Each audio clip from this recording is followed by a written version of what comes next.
মুহূর্তে যে পর্যবেক্ষণের খবর আমরা পাচ্ছি, মৌখিক পর্যবেক্ষণ অর্থাৎ ভার্বাল অবজারভেশন এটাকে বলা হয় আইনত ভাষায়।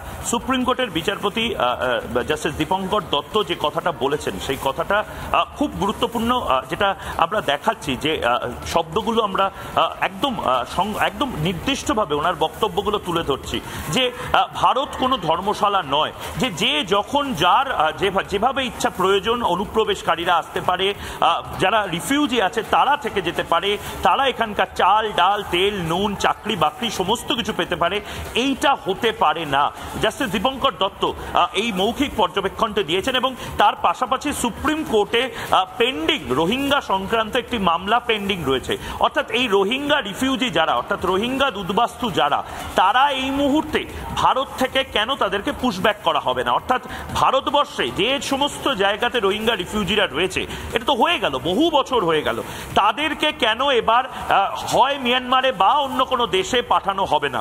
বাংলাদেশ থেকে যারা অনুপ্রবেশকারীরা রয়েছেন বা যারা উদ্বাস্তু হয়ে এখানে এসেছেন, তাদের সিএ সার্টিফিকেট না থাকে, তাহলে তাদেরকে কেন পুশব্যাক করা হবে না? অর্থাৎ তাদেরকে কেন ভারত থেকে অন্য দেশে পাঠানো হবে না?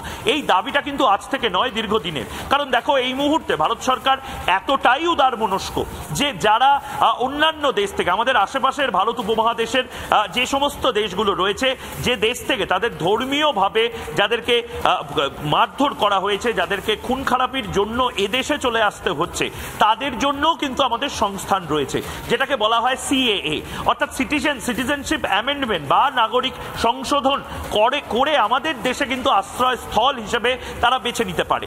আমরা এর পাশাপাশি যে ইমিউনিটিগুলো দিই, অর্থাৎ যে রিফিউজি কার্ড যেগুলো দেওয়া হয়েছে একটা সময়ের 71 সালে বা তার আগে 47 সালে 46 সালে যারা ওপারবঙ্গ থেকে, অর্থাৎ পূর্ববঙ্গ থেকে যারা ভিটেমাটি ছাড়া হয়ে এপার বাংলায় চলে এসেছেন, তাদেরকেও আমরা উদ্বাস্তু সার্টিফিকেট, তাদেরকে পাট্টা দেওয়া সমস্ত কিছু দিয়েছি। কিন্তু ভারতবর্ষ নির্দিষ্টভাবে রোহিঙ্গাদের ক্ষেত্রে দাঁড়িয়ে, এক্ষেত্রে দাঁড়িয়ে জাস্টিস দত্ত যে পর্যবেক্ষণটি দিয়েছিলেন, সেই পর্যবেক্ষণটি নির্দিষ্টভাবে শ্রীলঙ্কার একজন তামিল সিটিজেন তাকে নিয়ে দেওয়া হয়েছিল। অর্থাৎ শ্রীলঙ্কায় তার নাকি এই মুহূর্তে আতঙ্ক রয়েছে এবং সে কারণে তাকে এই মুহূর্তে ভারতবর্ষে আশ্রয় দেওয়া হোক, তাকে ভারতবর্ষের নাগরিকত্ব দেওয়া হোক, এই নিয়ে একটি মামলা ছিল। এবং তার পাশাপাশি যে রোহিঙ্গা নিয়ে যে মামলাগুলো থাকছে, এক্ষেত্রে দাঁড়িয়ে জাস্টিস দত্তের এই পর্যবেক্ষণ খুব গুরুত্বপূর্ণ। আমাদের সাথে এই মুহূর্তে বর্ষিয়ান কংগ্রেস নেতা অধীর রঞ্জন চৌধুরী এই মুহূর্তে টেলিফোন লাইনে রয়েছেন। অধীর বাবু, আজ সুপ্রিম কোর্টে জাস্টিস দীপঙ্কর দত্তের অত্যন্ত বড় মৌখিক অবজারভেশন, ভারত কোনো ধর্মশালা নয়, ভারতে উদ্বাস্তুরা যখন যেভাবে ইচ্ছা থেকে যাবেন, পার্মানেন্টলি থেকে যাবেন, এটা হতে পারে না। আপনার প্রথম প্রতিক্রিয়া? অধীর রঞ্জন চৌধুরীর সাথে আমাদের যোগাযোগ বিচ্ছিন্ন হয়ে গেছে, আমরা চেষ্টা করবো অধীর রঞ্জন চৌধুরীর সাথে টেলিফোনে আবার যোগাযোগ করার। অত্যন্ত বড় মৌখিক পর্যবেক্ষণ এবং এটা থেকেই আরেকটা নতুন বিতর্কের জন্ম হতে পারে যে এই মুহূর্তে যে রোহিঙ্গা ক্যাম্পগুলো রয়েছে, সেই রোহিঙ্গা ক্যাম্পগুলো সারা দেশে বিভিন্ন জায়গাতে, আমরা দেখেছি জম্মুতেও রোহিঙ্গা ক্যাম্প রয়েছে, আমরা দেখেছি দক্ষিণ ভারতেও রোহিঙ্গা ক্যাম্প রয়েছে, এমনকি রোহিঙ্গা ক্যাম্পগুলো জনবিন্যাস পর্যন্ত বিভিন্ন জায়গাতে বদলে দিচ্ছে, এরকম অভিযোগও বারবার আমরা দেখেছি। সুতরাং এই সমস্ত যে অভিযোগগুলো রয়েছে তাকে কেন্দ্র করে যে বঞ্চনা এবং বিক্ষোভ যেগুলো তৈরি হচ্ছে, এই সমস্ত কিছুকে অ্যাড্রেস করবার জন্য সুপ্রিম কোর্ট যে মামলাগুলো এই মুহূর্তে নিয়েছে, তার মধ্যে থেকে অন্যতম রোহিঙ্গা সংক্রান্ত মামলা। রোহিঙ্গাদেরকে পুশব্যাক করা হবে কি হবে না? কারণ এই মুহূর্তে জাস্টিস দীপঙ্কর দত্ত যে একেবারে কোর ইস্যুটা ধরেছেন, অর্থাৎ ভারত কোনো ধর্মশালা নয়, ভারতবর্ষে যখন যেভাবে যে ইচ্ছা আসবে, ভারতবর্ষে থাকবে, ভারতবর্ষে চাকরি করবে, ভারতবর্ষে আধার কার্ড পেয়ে যাবে, ভারতবর্ষের বিভিন্ন জালি ভুয়ো সার্টিফিকেটগুলো নিয়ে অরিজিনাল সার্টিফিকেট সেই তার ভিত্তিতে তৈরি করবে, এটা বন্ধ হওয়া দরকার। সুতরাং অনুপ্রবেশ এবং তার পাশাপাশি উদ্বাস্তু নিয়ে আমাদের ভারতবর্ষে যদি কড়া আইন চালু হয়, এটা নতুন করে ভারতবর্ষের সরকার ভেবে দেখুক, ভারতবর্ষের যারা এই মুহূর্তে আইন শৃঙ্খলার দায়িত্ব রয়েছে তারা ভেবে দেখুক। এটা তো সত্যি কথা, আমাদের 100 জনের যদি খাবার থাকে, আমাদের 100 জনের যদি চাকরি থাকে, আমরা ভারতীয়রা, হিন্দু, বৌদ্ধ, শিখ, জৈন, পারসিক, মুসলমান, খ্রিস্টানির ভারতবর্ষ, সেই ভারতবর্ষে আমরা তো সেই 100 জনের খাবার নিয়েই থাকবো।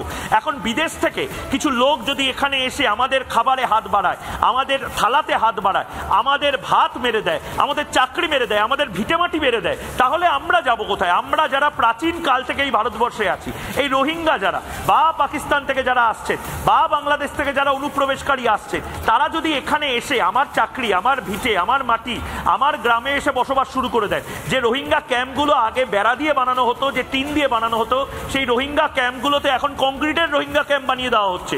কংক্রিটের রোহিঙ্গা ক্যাম্পের থেকে হয়তো কিছুদিন পরে দেখবো 7 মহলা বাড়ি উঠেছে। এই গোটা বিষয়টা এই মুহূর্তে বন্ধ করার জন্য এই মুহূর্তে সুপ্রিম কোর্টে আবেদন হয়েছে, এবং সুপ্রিম কোর্ট এই মুহূর্তে যে সিদ্ধান্তগুলো নেবে এবং যে বিতর্কটা চলবে তার দিকে নজর থাকবে। সন্তু, একদমই ময়ূক, অত্যন্ত গুরুত্বপূর্ণ খবর, সেই খবর আরো বিস্তারিত তুমি ব্যাখ্যা করলে ময়ূক। আপাতত তোমায় ধন্যবাদ। আমাদের senior editor Mayukh Ranjan Ghosh newsroom থেকে ছিলেন। আরো একবার আপনাদের জানিয়ে রাখি, ময়ূকের কাছে সম্ভবত আরো একবার আমরা যেতে পারি। উদ্বাস্তু নিয়ে করা মন্তব্য সুপ্রিম কোর্টের। উদ্বাস্তুদের জন্য ভারত কোনো ধর্মশালা নয়, অন্য দেশে গিয়ে আশ্রয় নিন। বিশ্বজুড়ে উদ্বাস্তুদের আশ্রয়স্থল হতে পারে না ভারত। সুপ্রিম কোর্টের বিচারপতি দীপঙ্কর দত্তের পর্যবেক্ষণ, বড় পর্যবেক্ষণ, বড় কথা বলছেন তিনি। উদ্বাস্তু নিয়ে করা মন্তব্য সুপ্রিম কোর্টে। উদ্বাস্তুদের জন্য ভারত কোনো ধর্মশালা নয়, অন্য দেশে গিয়ে আশ্রয় নিন। বিশ্বজুড়ে উদ্বাস্তুদের আশ্রয়স্থল হতে পারে না ভারত। সুপ্রিম কোর্টের বিচারপতি দীপঙ্কর দত্তের পর্যবেক্ষণ। গোটা দেশ জুড়ে রোহিঙ্গা ক্যাম্প, গোটা দেশ জুড়ে উদ্বাস্তুরা এসে থাকবে, ভারতের খাবে, ভারতের পড়বে, এটা আর চলবে না। ময়ূক, সিনিয়র এডিটর শুভ্রাংশু চ্যাটার্জি রয়েছেন, এবং শুভ্রাংশু, এই মুহূর্তে জাস্টিস দীপঙ্কর দত্ত, এটি মৌখিক অবজারভেশন অর্থাৎ ভার্বাল কমেন্ট, এই মৌখিক যে বক্তব্যটি, সেই বক্তব্যটি খুব গুরুত্বপূর্ণ পর্যবেক্ষণ। কারণ সত্যি কথা বলতে ভারত কোনো ধর্মশালার কোনোদিনই ছিল না। আমাদের এখানে 100 জনের খাবার, তোমার চাকরি আমার চাকরি, তাতে যদি একজন বিদেশি ভাগ বসায়, এবং রোহিঙ্গাদের ক্ষেত্রে কিছুক্ষণ আগে বলছিলাম রোহিঙ্গারা কিভাবে ক্যাম্পগুলোকে, প্রথমে ছিল বেড়ার ক্যাম্প, তারপরে হলো টিনের ক্যাম্প, এখন হয়তো দেখবো কংক্রিটের ক্যাম্প। এটা তো চলতে পারে না শুভ্রাংশু।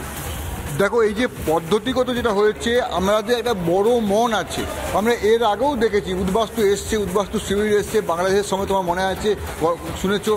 কিন্তু এটা তুমি যে কথাটা বলে, এটা চলতে পারে না, দিনের পর দিন চলতে পারে না। তার প্রধান কারণটা হচ্ছে ভৌগোলিকভাবেও যদি দেখা যায়, এলাকার জায়গাটা সংকুলান হয়, এলাকা সংকুলিত হয়, এবং সেখানে যদি ঘন নিবিড়ভাবে যদি কোনো কিছু থাকে তবে মানুষটাই থাকতে হবে না। এখানকার যারা থাকে, এখানকার যারা আসল বাসিন্দা, তাদের কি হবে? তাদেরকেও তো দেখতে হবে। এই তুমি যদি বিজ্ঞানের কথা বলো, বিজ্ঞানের যে হয় কোনো একটা ছোট দ্বীপের মধ্যে যদি কোনো একটা শ্রেণী বাড়তে থাকে, এটা ভৌগোলিকভাবেও ঠিক নয়, বিজ্ঞানসম্মতভাবেও ঠিক নয়, এবং যেটা মূল কারণ হয়ে যাচ্ছে রাজনৈতিক কারণ। আমরা যে কথাটা বলি না, আমাদের মনের কথা, বড় মনের কথা, ঠিক আছে, বড় মন আছে ভারতবর্ষে, চিরকাল বাইরে থেকে মানুষজন এসছেন, আমরা একদেহে লীন হয়ে গেছে। আমরা কবিতা আছে, শকুন, পাঠান, মোগল সব একদেহে হলো লীন, সব ঠিক আছে। কিন্তু এটা বাস্তবসম্মত যদি চিন্তা করা যায়, এই যে যাদের কথা বলা হচ্ছে রোহিঙ্গা, তারা যদি চলে আসে, তাদেরকে আমরা এখানে রাখছি, এবং রাজনৈতিকভাবে যদি তাদের ব্যবহার করা হয়, কারো ভোটার কার্ড করে দেওয়া হচ্ছে, আধার কার্ড করে দেওয়া হচ্ছে, তাহলে ভারতবর্ষের যে সিস্টেমটা আছে, যে গণতান্ত্রিক পরিকাঠামো আছে, যেভাবে মানুষের ভোটে একটা সরকার নিয়ন্ত্রিত হয়, সেই জায়গাটায় তো একটা তোমার ভিতে আঘাত হচ্ছে। গোটা যে অবজারভেশন যেটা তুমি বলছিলে, যে পর্যবেক্ষণের কথা বলছিলে, দেখো, আমি একটা বাংলা কথা বুঝি, এখানে কোনোভাবেই সম্ভব নয়, ভৌগোলিকভাবে সম্ভব নয়, বিজ্ঞানসম্মতভাবে সম্ভব নয়, এবং রাজনৈতিকভাবেও সম্ভব নয়। কেননা প্রত্যেকটা যুক্তি আছে, যেটা আমি বারবার বলছি। কেন ময়ূক, যেটা আমি বলছিলাম, ভৌগোলিকভাবে কোনো জায়গায়, ঘন জায়গায় যদি বাইরে থেকে কোনো কিছু লোক আসে, সেটা ভৌগোলিক কোনোদিন জমি বাড়তে পারবে না। এবং শুভ্রাংশু, কোথাও গিয়ে আমাদের একটু করা তো হতে হবে, কারণ আজ যে আইনজীবী যিনি কথা বলছিলেন, এটা মূল মামলাটা যেটা ছিল, একজন শ্রীলঙ্কা থেকে পালিয়ে এসেছেন একজন তামিল, এবং তিনি ভারতের সুপ্রিম কোর্টে তার আইনজীবীরা আবেদন করেছে যে তাকে এই মুহূর্তে থাকতে দেওয়া হোক, সে এই মুহূর্তে শ্রীলঙ্কা শ্রীলঙ্কাতে গেলে তার মৃত্যুও হতে পারে, তাকে খুনও করে দেওয়া হতে পারে। জাস্টিস দত্ত কিন্তু এই জায়গায় ভার্বাল অবজারভেশন করেছেন, অর্থাৎ মৌখিকভাবে এই পর্যবেক্ষণ হয়েছে যে ঠিক আছে ওনাকে শ্রীলঙ্কায় ফিরতে হবে না, অন্য দেশে যান। কিন্তু ভারতবর্ষ আর কত উদ্বাস্তুদেরকে রাখবে, ভারতবর্ষ আর কত অনুপ্রবেশকারীদের ধর্মশালাতে পরিণত হবে এই জায়গাতে? মানে এটা মনে হতেই পারে যে ভারত কি তার মানে খুব নৃশংস হয়ে যাচ্ছে? না, আমাদের ছেলেমেয়েরা খেতে পাচ্ছে না, আমাদের ছেলেমেয়েদের ভবিষ্যতে চাকরি হবে কিনা, এই পানীয় জল, এই আকাশ বাতাস, এগুলো আমাদের ভারতীয়দের জন্য আমরা পাবো কিনা ভালোভাবে, সেটা আমরা না দেখে বিদেশিদের জন্য দেখবো। এটা কোন দেশ করে শুভ্রাংশু? না, এটা তো আমাদের দেশে, আমাদের ভারতবর্ষে তুমি যদি দেখো, আমরা যদি দেখে থাকি বিভিন্ন রাজ্যের ক্ষেত্রেও সেটা হয়। ইভেন আমরা যেটা বলবো, আমাদের এখানে পশ্চিমবঙ্গে যে অসুবিধাটা হয়, যখন বাইরের রাজ্য থেকে কেউ আসে তখন লোকাল যারা আসে, শ্রমিক ইউনিয়ন যারা আছে এবং তৃণমূল শ্রমিক ইউনিয়ন, তারা বলছে কি এই দুর্গাপুরের ঘটনা, কাকসার ঘটনা, তারা বলছে কি না বহিরাগত শ্রমিকদের এখানে নেওয়া যাবে না, আমাদের লোকাল শ্রমিকদের নিতে হবে। এই যে কথাটা, এটার মধ্যে এটা তো একটা আন্দোলন চলছে, এটা আন্দোলন চলে, এটা বিভিন্ন রাজ্যেও এটা হয়। কিন্তু মোদ্দা কথা যেটা হলো, আমি যেটা বারংবার বলছি, এই যে ঘটনাগুলো হচ্ছে এইগুলো সত্যি একটা দেশের পক্ষে বারংবার যে চাপ দেওয়া যায়, দেশটা তো একটা ভূগোল, সেই ভূগোলকেও বদলাতে পারবে না। এই মাটি যদি তোমার, এই মাটি আমার 10 বিঘা জমি আছে, আমি 10 বিঘা জমিতে যদি আমি গাছ লাগাই, আমার ধরুন 40টা আম গাছ হবে, আমি যদি ওখানে 200টা আম গাছ লাগিয়ে দিই তাহলে কি হবে? কোনোটাতেই ফলন হবে না।